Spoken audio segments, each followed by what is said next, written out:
Awesome. Hello, everyone. So, as Sunil said, hi, I'm Lindsey Jane. And I'm going to tell you a little bit more about those kind of varied roles I've had so you have a flavor of them so you have some context as we get further into the talk. So, VP Product at Monzo. Monzo is the fastest growing bank in the UK, not just because it has sexy hot coral cards, but because we do a really good job of looking after our customers and making money, which is horrendously complicated, really, really simple for them. In a year, we went from 1 million users to 3 million. And in the same time, we went from 4 product teams to over 20 product managers. So when we say rocket ship ride, we definitely mean it. Before that, I was at Farfetch, which is a luxury retail platform. And that was the company preparing to ring the bell on the stock exchange and go public. And there I was a part of a 1,000-person tech team. It was pretty huge. If you're from Facebook, that's probably small, but for everybody else. And then before that, I worked in government. So no worrying about profit and loss, but really worrying about what you're doing for the taxpayers. And it may seem an unusual place to be doing product, but we had this small startup right in the center of government who was like, if we were user-centered and we used the power of the internet to completely transform services, what could we do? And it was famously described as the best startup in London that you can't invest in. So what I'm here to do today is tell you some of the things that I've learned in my career in the hope they'll help you out in yours, but also to draw on some of the learnings from having interviewed literally hundreds of people and read thousands of CVs as I've been growing these teams over the last couple of years. So it starts a little while ago. I'm out having coffee a few weeks ago with a head of product, and he introduces me to this concept of LinkedIn shaming. And basically, LinkedIn shaming is where you go look up your old classmates and colleagues on LinkedIn, and you bash yourself about the head with your total inadequacies in comparison to them and the amazing togetherness of their overachieving careers. And it was really sad. I was like, we're all at this. This is, look, I mean, how can we do this to ourselves? And one of the reasons I think we shouldn't is because we're not this anymore. We're not living in a generation where our paths are linear and where everything can be compared and where we know that at a certain time of life we should have done a certain thing. In product, our job titles aren't comparable. How we do product even isn't comparable or consistent. So it doesn't make sense for us to be doing this. So I thought to myself, what is true always? What across these jobs in different organizations has always been useful to me?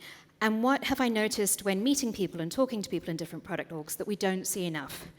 And I came up with about 10 things. So in the interests of me not standing here for hours and hours on end, I've picked the top 4. And the others I'll probably get round to sharing. If you follow me on Twitter, I'll publish them there at some point. But for today, let's talk about 4 things that I think are really useful no matter where you are, or we should have more of in the world.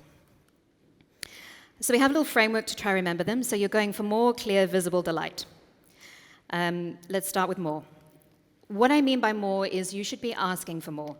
As humans, we tend to limit what we think we can have. Let's say you assume you can have 7 out of 10 things you want. 70% of what you want might come true for you.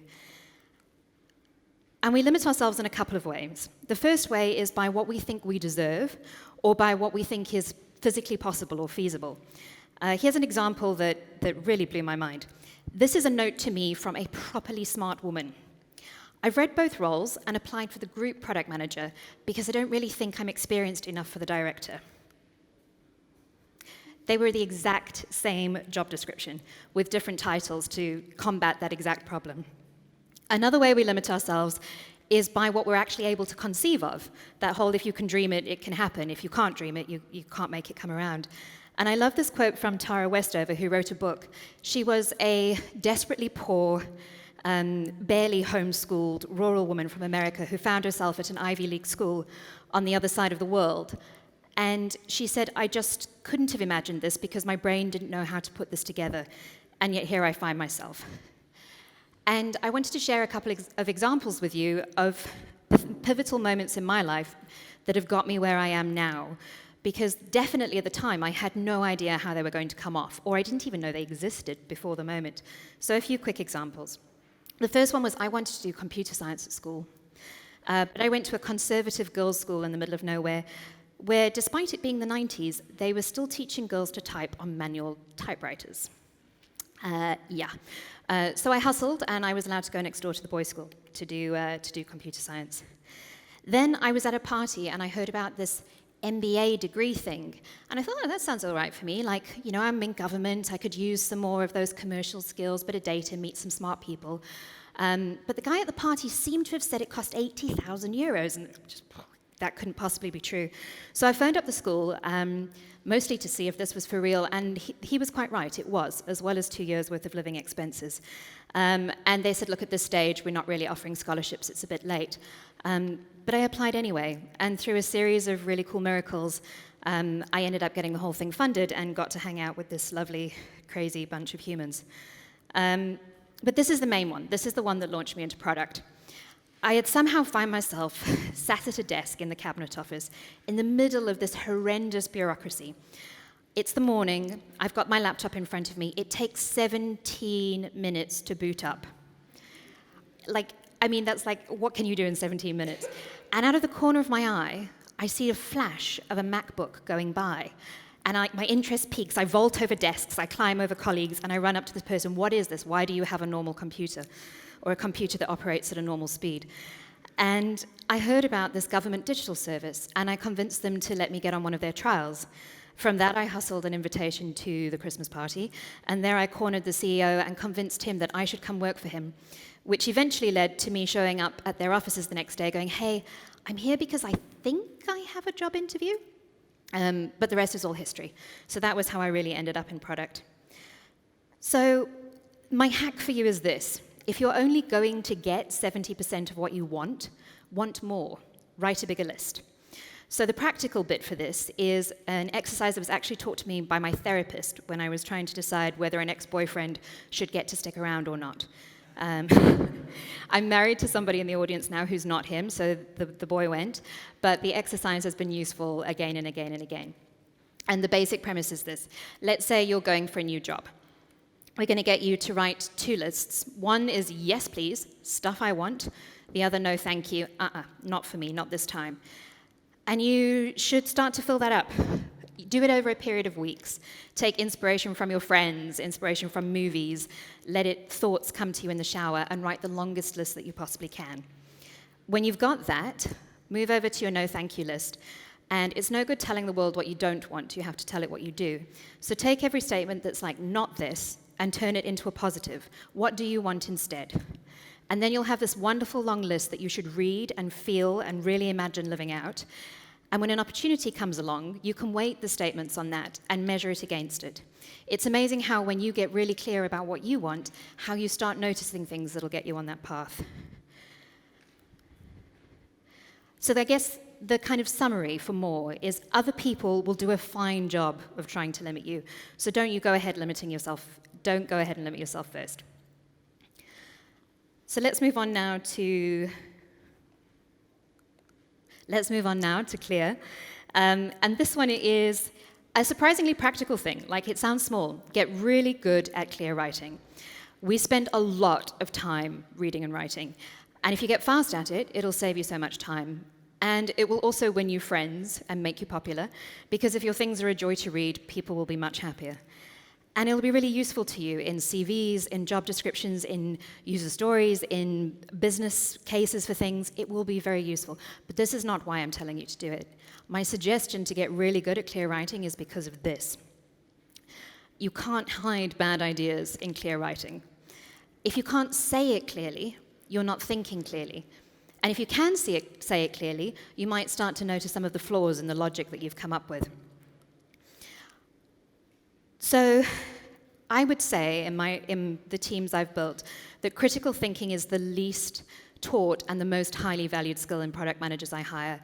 And the reason is that if you can figure things out from first principles, it doesn't matter whether you've been taught something or not. You can always get there yourself. So I would kind of really encourage you to go back to your key documents, to your CV, to your objectives and key results, to your product strategy, and get your red pen out. And this is a few things we're going to do with that red pen. The first one is channel the spirit of this old guy who is, I think, Blaise Pascal. My mind's gone bad. But he's the one who's originally credited with saying, if I'd had time, I'd have written a shorter note. And that's because he knows that it's really easy to write reams and reams of waffly blah. But to actually distill something down to its core message is hard, and brevity forces us to do that. The other thing I'd encourage you to do is write short sentences. So tools like Grammarly are really amazing for this. If you just paste whatever you've been writing into there, it will tell you when your sentences are too long and too waffly and a little bit too complicated. And then preferably in the active voice. So Monzo actually has a really cool style guide that you can read about this, and the hack for that is by monkeys. So the active voice is me saying, I am giving a conference talk, and the passive would be a conference talk is being given. So if you can append by monkeys onto the end of your sentence, it's in the passive voice and you should change it. A conference talk is being given by monkeys. So there's loads of great resources out there. The Economist has an amazing style guide. Monzo's tone of voice is cool. Gov.uk as well. But definitely get really good at those short sentences. And this, my most heartfelt plea. Kill the management speak. I bet there is like a 99% likelihood that you are not leveraging synergies. You are not leveraging synergies going forward or backwards or any other direction you can dream of. Please just know. These words are the written equivalent of the visual clip art disasters that we get subjected to. You are better than this. I trust and have faith that you can do this. And if you'd like to take all that clear writing skills and put it to good use, I'd strongly recommend this book, Good Strategy, Bad Strategy. If slightly dated management book classics aren't your weekend plans, a woman called Anna Shipman on Twitter has a really great summary of it. But this man has a vendetta against not having a clear problem to solve, talking in wishy-washy language, growing for growth's sake, or trying to do too much. And it's a really practical kind of guidebook into how to make sure you're not doing that. Okay, halfway. Visible is the next one I want to talk about. And this is actually a theme that's come up loads today, and it's been brilliant to see that. So what I would say is make visible what you're working on, even if what you're working on is you. Straight from the product playbook, right? We know how much more powerful it is to demonstrate a concept rather than try to talk about it. That's why we, prototype early and get it out in front of users. And I'm sure you've all experienced it where you've visualized a workflow and you've been able to see the bottlenecks or the problems in it. But what if you apply something like that to a whole organization, not just to your product work? So I've had the great fortune, of working in 2 organizations that were quite radically transparent, and I prefer it over any of the others, and I would strongly recommend if you are Johnny and you have your own business that you go for it. So the Government Digital Service shares what it builds with the world. And this makes sense because it's funded by the taxpayer, so we should probably show them what we're working on. But it's also because we know by putting it out there, other people can use it and can help improve it. So we published it all, a selection here, our roadmap, job descriptions, our toolkits, incident reports, all of those sorts of things, even our source code. There's this amazing moment where you find out that the local government of Hawaii has taken a whole version of your code and not had to spend all that time and money building their own website and just use yours. Or the day you get a pull request from the member of the public who's noticed a bug and rather than complain about it, would like to fix it. And you get to see the wonders of democracy in action. That big spike there is where in the UK we thought we might have a general election, and that lump there is young people registering to vote, which is pretty cool. And Monzo. Monzo has a similar approach to external transparency, but it also practices internal transparency, which is really, really interesting. So the way it works is that if we send emails, which mostly we don't, they go to an archive, which is searchable, inspired by Stripe. For every team and every project, there's a Slack channel where anybody can follow along with progress. And if there's a meeting, by default, it's open. You can go in and sit and listen to what's happening. And then if you have an idea to share something or to change something, you write a proposal and you share that out into the world to get feedback. And this definitely affects how you talk about stuff. It speeds up decision making because people have better context, they know what's going on. And it opens up your work to people, all these smart people hiding in unexpected pockets of the organization who can help you out. So we know that visibility does all of these good things, but I've seen these amazing changes in an organization where we actually planned to make a change to our product, and it got completely killed because when we shared it, it opened up a debate across the company about whether or not that was in line with our values. Is that what Monzo would do with its customers? Is that okay? And it wasn't, and it got killed. So the practical thing I'd like you to take from this one is take those lessons of transparency in working and apply them to yourself. Publish your objectives. Survey your team and be like, hey, how do you think I'm doing? Heck, go wild and publish the results of that survey. And I'd suggest this because it's how I've seen my teams grow fastest. You really condense those feedback cycles down. You stop nasty surprises looming up at performance review time and all those sorts of things. And you're also opening up to all sorts of expertise you didn't know there. There might be an engineering manager who used to do coaching on confrontation, or somebody who has an amazing book that they think that you should read. I've really watched people rocket ship growth, and I think personal transparency is an amazing way to do this. I would caveat that. There's an expression in English, don't throw pearls before swine. Like, you are wonderful, don't throw, it's swine being pigs, so don't throw pearls at pigs. So if you work somewhere where you're not sure that people really ultimately want you to succeed, or you don't feel safe, don't do it. But if you can, I think as much transparency as you can inject into your life is a good thing. And then finally, delight. This is my laptop, actually. It's my favorite sticker, and now that it's really big, I can see how dirty my laptop is. Favorite sticker from JAM last year. So another one from the world of product. Add more delight. I always encourage teams to do this. And an example in the product is get paid early, a feature Monzo released a little while ago. And basically, if you get paid by a certain mechanism, we figured out that we could give you the money a day early. And this is what it looks like.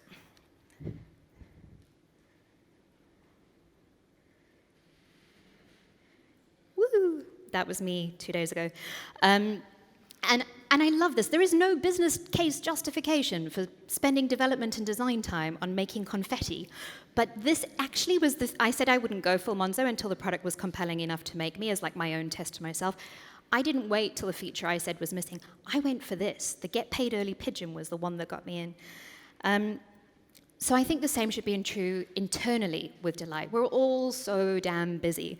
So my suggestion to you is find a million ways to bring some joy and delight into the things you do every day. It'll stand out way more than the effort it takes. And I'll share an example with you that's something I've taken with me to quite a few places, inspired by astronauts. So mission patches are something that astronauts are given for every manned mission they make into space, and they're sewn onto their suits like a kind of fabric CV. And in my time at GDS, we took this idea and we made it our own. If you look at the round stickers on my laptop there, they are moments where we celebrated big releases or significant milestones, and the designer and the team would create a mission patch for us to show what we'd released and what we did. And I took this with me to Farfetch. Farfetch, we were working to get traditionally waterfall teams who were split across multiple locations to work in more multidisciplinary teams with a shared vision. And the idea of mission patches really took off when we launched Farfetch in Arabic, because it required us to work across almost all of the product teams and loads of people outside of product. And so we made these, and at the product offsite, I handed them out, and we had a little celebration. It was very nice, lots of claps. But what really struck me was afterwards, when I heard some people talking, they're like, oh, hey, you have that sticker on your laptop. What role did you play in this thing? Or when the Middle East office phoned me up and said, hey, can we turn these into posters? Can you send them over? And that was when you knew there was a bit of a zeitgeist. Like, people wanted to be a part of releasing great work and a part of something bigger than their silos, and they wanted an excuse to talk to each other. So we got to bring that little bit of delight, and it incentivized the things that we wanted to say. What we were trying to say is it's not done until it's shipped, and we're all in this together. So for the tiny bit of effort to make some stickers, you get a whole bunch of love. So, just to summarize, that's it from me to you. I've implored you to do the following things. Ask for more, write a yes please, no thank you list. Clear, practice writing well. Visible, share your objectives and your feedback.